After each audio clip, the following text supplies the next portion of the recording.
भारत के नए health infrastructure के साथ भारत को खड़ा करने का एक अभियान।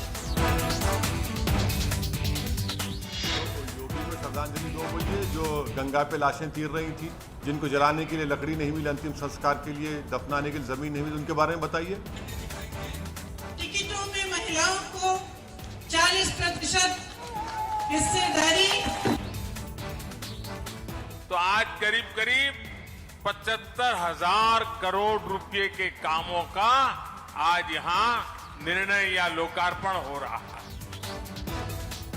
ये समाजवादी पार्टी अब निकल पड़ी है सरकार बनाने के लिए। किसानों का पूरा कर्जा माफ होगा।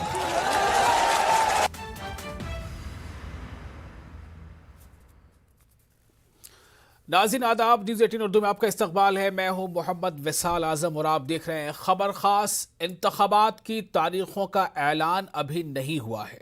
उत्तर प्रदेश में और साथ ही साथ 4 और रियासतों में इंतखाबात होने हैं। ये इंतखाबात होंगे 2022 के शुरुआती महीनों में, चूँकि 14 मार्च 2022 को जो मौजूदा हुकूमत है अभी उत्तर प्रदेश की, उसकी मियाद ख़त्म हो रही है। लेकिन अभी से ही इस तरह की वहां पर गहमा गहमी शुरू हो गई है और अभी से ही तमाम सियासी जमातें अवाम को अपने करीब करने के लिए जो वादों की रेवड़ियां बांटना होती हैं वो शुरू कर दिया है। कोई एक जमात नहीं, लगभग तमाम बड़ी जमातें इसमें आगे रहना चाहती हैं कि वादों की रेवड़ियां बांटी जाएं, चुनावी वादों की रेवड़ियां। लेकिन अब सवाल इस बात को लेकर पैदा होता है कि क्या अवाम हर बार यूं ही ठगी जाती रहेगी, या क्या अवाम हर बार जो हवा का रुख किया जाएगा, जो मुद्दों से भटका करके असल मुद्दों से भटका कर गुमराह करने की कोशिश तमाम जमातों की तरफ से की जाएगी, क्या उसी कोशिश का अवाम हिस्सा बनेगी, या अवाम इस बार भी अपने अक्ल, अपने शऊर और अपने सूझबूझ से फैसला लेगी? ये सब कुछ मुनहसर है कि किस तरह के वादे तमाम सियासी जमातें करती हैं अवाम के बीच जाकर। कुछ खास और अहम वादे अब तक जो सामने आ चुके हैं, उन वादों के साथ और कितने हैं जीत के इम्कानात, उनके सवालात के साथ अगले आधे घंटे आप बने रहें हमारे साथ। यह नए भारत के नए हेल्थ इंफ्रास्ट्रक्चर के साथ भारत को खड़ा करने का एक अभियान। तो योगी को श्रद्धांजलि दो बोलिए, जो गंगा पे लाशें तीर रही थी, जिनको जलाने के लिए लकड़ी नहीं मिली, अंतिम संस्कार के लिए दफनाने के लिए जमीन नहीं मिली, उनके बारे में बताइए। टिकटों में महिलाओं को 40% हिस्सेदारी। तो आज करीब करीब 75,000 करोड़ रुपए के कामों का आज यहां निर्णय या लोकार्पण हो रहा है। ये समाजवादी पार्टी अब निकल पड़ी है सरकार बनाने के लिए।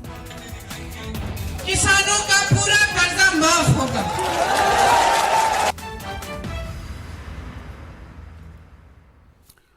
तो ये कुछ झलकियां थी जो आपने सुनी हैं। अब आप आदाद-ओ-शुमार में कितने जीरो होते हैं, कितने सिफर होते हैं, लाख में कितने सिफर होते हैं, करोड़ में कितने सिफर होते हैं, 1000 करोड़ में कितने सिफर होते हैं, उसकी मश्क करना शुरू कर दीजिए। क्योंकि अब आपके बीच जो बड़े बड़े सियासी लीडरान हैं वो इन्हीं आदाद-ओ-शुमार को सुनाने के लिए आ रहे हैं। और जाहिर है पिछली बार जो आपको सुनाया गया था वो आपको कितना याद है, वो तो आपसे सवाल पूछा जा सकता है। वो आपकी याददाश्त पर मुनहसर है कि पिछले बार कि कितने वादे और कितने रेवड़ियां आपको वादों की मिली और कितनी नहीं मिली। क्योंकि इसी के बुनियाद पर अब यह तय होगा कि इस बार क्या उससे ज्यादा बड़ा डोज चाहिए या उससे कम में ही काम चल जाएगा, यह आपको तय करना। बहरहाल मैं आपको बता दूं कि उत्तर प्रदेश में कुल 403 सीटें हैं। उत्तर प्रदेश की असेंबली में ऐसे मेंबर असेंबली तो 404 होती हैं, लेकिन जो चुनकर आते हैं, इलेक्टेड जो एमएलएज होते हैं वो 403 हैं। और 403 का आंकड़ा का मतलब ये है कि 202 किसी भी जमात या किसी भी इत्तेहाद का, अगर 202 का आंकड़ा फिट बैठता है तो ये होगा उसका मैजिकल नंबर, और 202 के आंकड़े के साथ वो सरकार बना लेगी। अब आपको बताते हैं कि पिछले बार क्या हुआ था। 2017 में जब इंतखाबात हुए थे तो 2017 के इंतखाबात में 403 में से अकेले बीजेपी ने 312 सीटें जीत ली थी। आप अंदाजा कीजिए कि कितना जबरदस्त उसके हिमायत में एक लहर थी। बीजेपी ने 403 में से अकेले 312 सीटें जीत ली थी और समाजवादी पार्टी जो 200 से ज्यादा सीटों पर जीत कर थी उससे पहले वो 50 के अंदर चली आई। बहुजन समाज पार्टी वो 20 के अंदर चली आई। कांग्रेस 7 पर आकर रुक गई। तो इस तरह का मुजाहरा पिछली बार था। अब सवाल यह पैदा होता है कि क्या पिछले बार के मुजाहरे को बीजेपी दोहरा पाएगी? अगर दोहरा पाएगी तो किन बुनियादों पर? क्या पिछले बार यानी 2017 में जो हालात थे इंतखाबात के वक्त, क्या वही हालात इस बार भी हैं? एक और पार्टी है ऑल इंडिया मजलिस इत्तेहादुल मुस्लिमीन, असदुद्दीन ओवैसी की पार्टी। और असदुद्दीन ओवैसी ने पिछली बार 38 सीटों पर अपने उम्मीदवार खड़े किए थे और इन 38 सीटों में से कुल मिलाकर इन्हें तकरीबन 2 लाख वोट हासिल हुए थे। कोई एक भी इनका उम्मीदवार जीत नहीं पाया था। लेकिन इस बार असदुद्दीन ओवैसी को उम्मीद है कि इस बार उनकी पार्टी नुमाया कामयाबी हासिल करेगी और जैसा वो कह रहे हैं उसके मुताबिक सरकार बनने बनाने में वो अहम रोल भी अदा कर सकती है। तो इन तमाम लीडरों के बयानों का, इनके वादों का और इनके दावों का, इनकी हकीकत क्या है, इनकी सच्चाई क्या है, इस पर हम बातचीत करेंगे। पहले आपको हम बयानों की और बयानों के जरिए चुनावी वादों की रेवड़ियां बांटने की कुछ बयाना सुना देते हैं। क्या क्या वादे किए जा रहे हैं, अब तक फिलहाल बड़ी बड़ी पार्टियों के जरिए से क्या बातें की गई हैं। 4 बयानात आपको हम सुनाते हैं, जरा सुनिए। 9 नए मेडिकल कॉलेज भी देने अर्पण करने का सौभाग्य मिला है। इससे पूर्वांचल और पूरे यूपी के करोड़ों गरीबों, दलितों, पिछड़ों, शोषितों, वंचितों, ऐसे समाज के सब वर्गों को बहुत फायदा होगा। इस साल जून 2021 तक उत्तर प्रदेश में सिर्फ 975 लोगों का ट्रीटमेंट हुआ आयुष्मान भारत में और टेस्ट जो हुए सिर्फ 1530 के करीब। कौन सी बात कर रहे हैं? इधर समाजवादी पार्टी अब निकल पड़ी है सरकार बनाने के लिए। जो एलपीजी सिलेंडर की कीमत बढ़ी है उसका क्या जवाब है? जो सरसों का तेल, मैं अभी बुंदेलखंड गया था और मैं बुंदेलखंड के किसान भाइयों को और वहां के नौजवानों को कह के आया हूं कि हर जिले में मंडी बनी थी। जब से 3 काले कानून आ गए हैं भारत सरकार की, मंडियां रोक दी गई हैं, मंडियों का काम रोक दिया गया है, उनका निर्माण नहीं हो रहा है। आखिरकार किसान को कहां मिलेगी उसकी कीमत? टिकटों में महिलाओं को 40% हिस्सेदारी, लड़कियों को, छात्राओं को स्मार्टफोन और स्कूटी, किसानों का पूरा कर्जा माफ होगा। 2500 में गेहूं धान, 400 पाएगा गन्ना किसान, बिजली बिल सबका हाफ, कोरोना काल का बकाया साफ, दूर करेंगे कोरोना आर्थिक मार, परिवार को देंगे 25,000। आखिरी प्रतिज्ञा 20 लाख को सरकारी रोजगार। तो आप पिछले 4.5 साल या 5 साल में जितना खुश नहीं हो पाए होंगे, ये यूपी की आवाम से मैं कह रहा हूं, शायद आपको अभी खुशी मिल रही होगी। अब ये जो 4-5 महीने रह गए हैं या 3 महीने रह गए इलेक्शन से पहले, इसमें आपको बहुत खुशियां मिलने वाली हैं और बहुत तालियां बजाने का मौका मिलेगा। लेकिन तालियों के शोर में ये आपको भूल नहीं जाना चाहिए कि आपसे पिछली बार क्या वादा किया गया था। चूंकि अब ये वक्त ही ऐसा है कि तमाम सियासी जमातें आपके बीच आएंगी, तमाम बड़े बड़े लुभावने वादे करेंगी, लेकिन आपको अपने होश से काम लेना है। हमारे साथ अब जो खास मेहमान जुड़ गए हैं, हम उनका जिक्र करते हैं। यहां पर हमारे साथ ओपी सिंह है, तर्जुमान बीजेपी, और Pradeep Singh advocate, spokesperson Congress, Afroz Alam spokesperson Aam Aadmi party, और कुछ देर में हमारे साथ होंगे Siddharth Singh, national president youth brigade Samajwadi party. जो लोग जुड़ चुके हैं उनका बहुत बहुत शुक्रिया। और मैं सबसे पहले ओपी सिंह साहब, बीजेपी के तर्जुमान हमारे साथ जुड़ चुके हैं, मैं आपके पास एक सवाल लेकर आ रहा हूं। पहला जो सवाल हम सबसे करेंगे वो सवाल यही है कि 4 बड़े मुद्दे आप हमें बताइए, हमारे दर्शकों को, नाजरीन को, कि 4 बड़े कौन से ऐसे मुद्दे हैं जिनके साथ बीजेपी आवाम के पास जा रही है चुनाव में। बहुत अच्छा सवाल आपने किया और हमारे लिए नहीं, सभी पार्टियों के लिए जो चुनाव में 2022 का लड़ने जा रहे हैं। देखिए, 4 मुद्दे, क्या अनगिनत मुद्दे मैं बता सकता, लेकिन 4 बड़े मुद्दे की जो आपने बात किया, मैं उसकी बात कर रहा हूं। नंबर 1, हमने प्रदेश का सर्वांगीण विकास किया है। आप जिस क्षेत्र की बात देख ले, शिक्षा की हो, स्वास्थ्य की हो, गरीबों के कल्याण की हो, महिलाओं और युवाओं को नौकरी देने की बात हो, सर्वांगीण विकास, मतलब उसमें बताने की जरूरत नहीं है कि 5 इंटरनेशनल एयरपोर्ट और पूर्वांचल का किस प्रकार से विकास हुआ। दूसरा, उत्तर प्रदेश की जो 2 बड़ी समस्या थी, एक कानून व्यवस्था, उस कानून व्यवस्था को 2017 के पहले जो माफिया गुंडे खुलेआम दंगा करते थे, मैं इसमें 2 बातें करूंगा। ए, कानून व्यवस्था को हमने दुरुस्त किया। बी, 4.5 साल में हिंदू, मुस्लिम, सिख, ईसाई जितने भी त्योहार हुए हैं वह शांतिपूर्ण और सौहार्दपूर्ण वातावरण में हुए। नंबर 3, जिस उत्तर प्रदेश को 6 से 8 घंटे बिजली मिलती थी और कोई भी उद्योग धंधे वाले व्यक्ति उत्तर प्रदेश में अपना निवेश नहीं करना चाहते थे, आज हम दावे के साथ 4.5 साल, एक सरकार थी जिसने केवल 4 महीना बिजली दिया, जब चुनाव आया अक्टूबर महीने से दिया था आजम साहब, हमने सरकार बनने के साथ ही दिया है। चौथा, किसानों का हमने वादा किया था कि हम किसानों की हालत में सुधार करेंगे, और जो हमने वादा किया था सरकार बनने के बाद पहली कैबिनेट में हमने 36,000 करोड़ 86 लाख किसानों का एक मुश्त हमने वो किया। देखिए, सवाल चौथा के बाद 5वां भी है। नहीं, मैं अभी 4 पे रुक जाइए, अभी आप 4 पे रुक जाइए, हमारे पास वक्त की कैद है। मैं आपके पास फिर आऊंगा, लेकिन मैं दूसरे मेहमान कांग्रेस के तर्जुमान कांग्रेस तर्जुमान प्रदीप सिंह के पास जाने से पहले, जो हमने कुछ मुद्दे इस वक्त जो फिजाओं में है वो सामने रखे हैं, ये मुद्दे मैं चाहूंगा कि स्क्रीन पे अगर मुमकिन हो तो दिखाएं, और हम ये जानना चाहते हैं कि क्या इन मुद्दों के आसपास यूपी की आवाम इस बार वोटिंग करेगी। इनमें से कई अहम मुद्दे हैं, जैसा इलेक्ट्रिसिटी का मुद्दा है, यानी कि शरह बिजली की कीमत है, क्राइम अगेंस्ट विमेन, जो एनसीआरबी का लेटेस्ट डेटा है उसके मुताबिक क्या यह मुद्दा होगा। कोरोना को जिस तरह से मैनेज किया गया, जिस तरह से गंगा पर लाशें तैरती दिखेंगी, क्या यह मुद्दा होगा। क्या किसान तहरीक, किसान आंदोलन, ये एक मुद्दा बनेगा।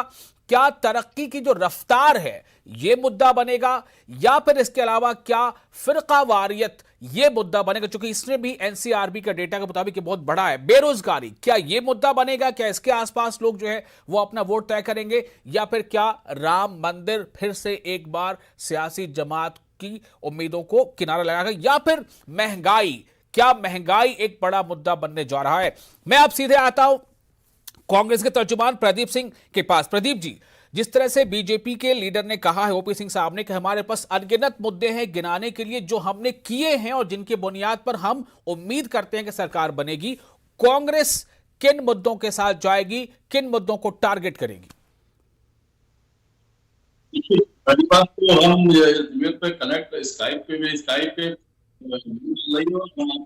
कनेक्ट एक मकसद ये है, इसी में भारतीय जनता पार्टी के प्रवक्ता ने क्या कहा हम समझ नहीं पाए, लेकिन आपके सवाल जितना हम समझ पा रहे हैं उसी बात हासिल कर रहे हैं। निश्चित तौर पर उत्तर प्रदेश में महंगाई मुद्दा बनने जा रही है, कानून व्यवस्था मुद्दा बनने जा रही है, और उत्तर प्रदेश की सरकार का भ्रष्टाचार मुद्दा बनने जा रहा है। भारतीय जनता पार्टी की सरकार के लोग ये कहते हैं कि आने वाले समय में हमें वोट दो, तो लोग ये पूछते हैं कि आपने जो वायदे किए थे उन वायदों का आप कितने खरे होते हैं। आप जब इन्वेस्टर मीट की बात करते हैं, आप जब मेडिकल कॉलेज की बात करते हैं, जब आप रोजगार की बात करते हैं, तो कहाँ पे आप खड़े होते हैं। जब आप कानून व्यवस्था कानून व्यवस्था के मुद्दे पर आपको उत्तर प्रदेश में प्रचंड बहुमत मिला है। आज स्थिति यह है कि पूरा राजधानी, आज से 1 साल पहले राजधानी 3 महीने तक डकैतों की बंधक बनी रही। राजधानी में मुख्यमंत्री आवास से कुछ मीटर की दूरी पर गोलियां चलती हैं, अपहरण होते हैं और सरकारें मौन नजर आती हैं। ऐसी परिस्थिति में जब कांग्रेस पार्टी कहती है, हमारी नेता प्रियंका गांधी कहती है कि हम 40% महिलाओं को टिकट में हिस्सेदारी देंगे, तो भारतीय जनता पार्टी के लोग उसका मफा उड़ाते हैं। जब छात्राओं को स्मार्टफोन और स्कूटी देने की बात होती है, भारतीय जनता पार्टी के लोग उसका मफा उड़ाते हैं। जब हम किसान का पूरा कर्जा माफ करने की बात करते हैं, जब हम गेहूं की कीमत 2500 देने की बात करते हैं, धान की कीमत 2500 देने की बात करते हैं, 400 में गन्ना किसानों को देने की बात करते हैं, जब हम बिजली का बिल सबका हाफ और कोरोना काल का बकाया साफ की बात करते हैं, तो लोग हम पर विश्वास करते हैं, क्योंकि हमने जिन जो वादे करके हम यूपीए की सरकार में आए, हमने उन वादों को पूरा किया। हमने इस देश के किसानों के कर्जे को माफ किया है। हमने कानून व्यवस्था पर लगातार सवाल खड़े किए हैं। कानून व्यवस्था पर अगर कोई भी राजनीतिक दल अगर सरकार के सामने सवाल खड़े करता रहा है या आगे आकर सड़कों पर लड़ता रहा है, तो वो भारतीय राष्ट्रीय कांग्रेस। ठीक है, मैं अब थोड़ा मुझे मौका दीजिए। हमारे साथ समाजवादी पार्टी के जो नेशनल प्रेसिडेंट हैं यूथ ब्रिगेड के, वो जुड़ चुके हैं, सिद्धार्थ सिंह साहब। बीजेपी के तर्जुमान ने अभी कहा कि हमने इतने सारे काम किए हैं कि हम गिना नहीं सकते और इसी की बुनियाद पर हम जीत हासिल करेंगे। कांग्रेस का कहना है कि महंगाई और बेरोजगारी और किसान और खवातीन के खिलाफ जो जराइम है ये इतने बड़े हैं कि अब बीजेपी से लोग नाराज हो रहे हैं। ये कांग्रेस का कहना है। समाजवादी पार्टी को किन मुद्दों का सहारा है जीत के लिए? पार्टी ने पिछले 4.5 साल में उत्तर प्रदेश को जितना पीछे ढकेला है, उससे उत्तर प्रदेश को उभरने में हम समझते हैं कई वर्ष लग जाएंगे। भारतीय जनता पार्टी ने जहां महंगाई को इस चरम सीमा तक पहुंचाया है कि आज हमारा गरीब इस गरीबी में उसका जीना मुहाल है कि वो 2 जून की रोटी के लिए तरस रहा है। इनको अभी क्या पता है? भारतीय जनता पार्टी के प्रवक्ता हमारे मित्र बोल रहे थे, इनको भी ये नहीं पता है कि आज इन्होंने पेट्रोल और डीजल के मूल्य को कहां पहुंचा दिया है। हमारी माताएं बहनें आज रसोई गैस अगर खरीदने की सोचें तो उनकी दिल की व्यथा क्या है इनको नहीं पता है। हमारे किसानों की आय दोगुनी का वादा करने वाले लोगों को ये नहीं पता है कि किसानों का जो मूल था आपने उसको ही कहीं ना कहीं तोड़ने का काम किया है। आज डीएपी का मूल्य कहां पहुंचा है, यूरिया का मूल्य कहां पहुंचा है। अभी हमारे मित्र कह रहे थे कि 8 घंटे से ज्यादा बिजली देने का काम किया है, तो हम इनसे पूछना चाहते हैं कि बिजली का जो दर्द है आज उत्तर प्रदेश में आपने कहां ले जाके पहुंचा दिया है। आज आम आदमी का आपने हर तरीके से कमर तोड़ने का काम किया है, और वो किसी भी जात धर्म मजहब पंथ का मानने वाला हो, उत्तर प्रदेश में भारतीय जनता पार्टी के लोगों ने उसको पीड़ा देने का काम किया। ठीक है, मैं थोड़ा आपको रोकना चाहूंगा सिद्धार्थ साहब। अब मैं सीधे रुक करना चाहता हूं अफरोज आलम का तर्जुमान आम आदमी पार्टी ने भी बड़े बड़े वादे पहले भी किए थे और इस बार भी लगता है कि कुछ बड़े वादों के साथ एंट्री ले रही है। अफरोज, किस बात को लेकर उम्मीद है? कौन से ऐसे मुद्दे को लेकर आप आवाम के बीच जाएंगे? क्या आप बताएंगे कि आपको जीत की उम्मीद बन जाएगी?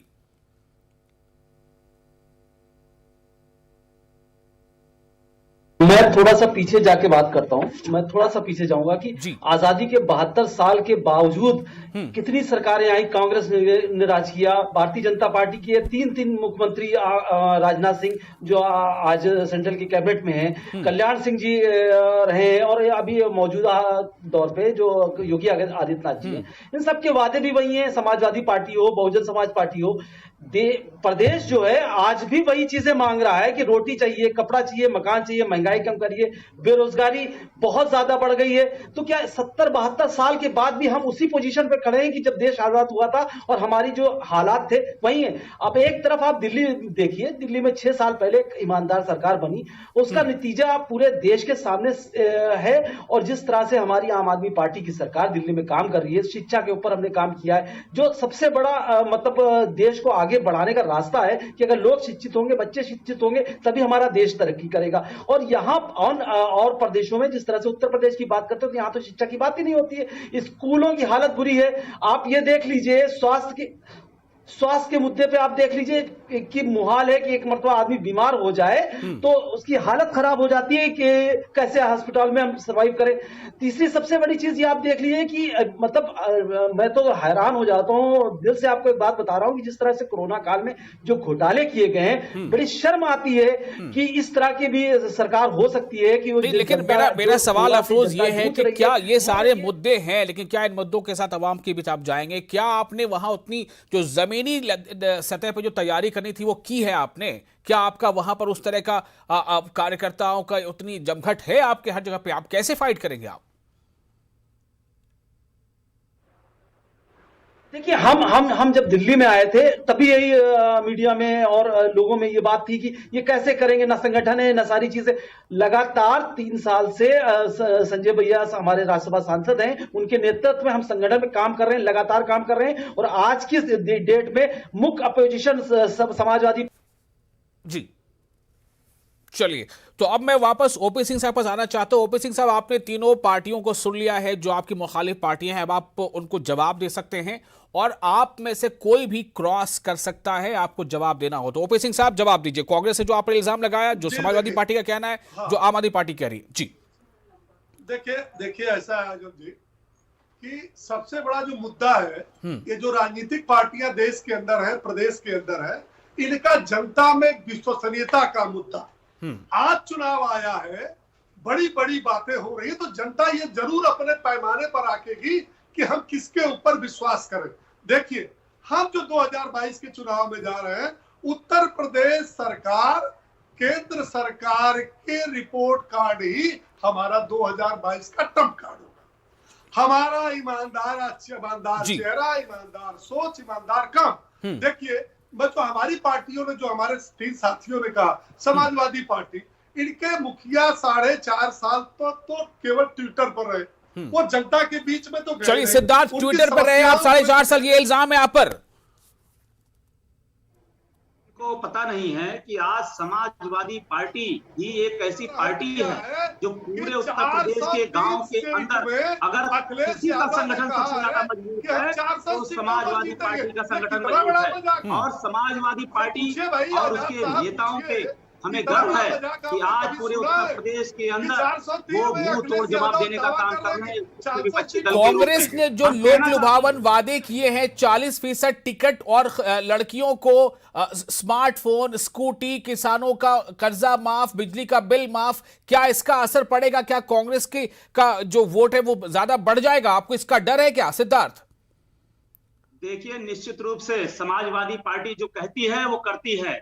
समाजवादी पार्टी का घोषणा पत्र भी आने वाला है आपके बीच में, और समाजवादी पार्टी जो वादा करेगी अपने घोषणा पत्र में, उत्तर प्रदेश की जनता के हित में उस पे एक के बाद एक निर्णय लेने का काम करेगी। प्रदीप सिंह जी, क्या कांग्रेस और आपस में समाजवादी का कहीं टकराव ना हो जाए, तीसरे को फायदा ना हो जाए, क्या ऐसी स्थिति बन रही है?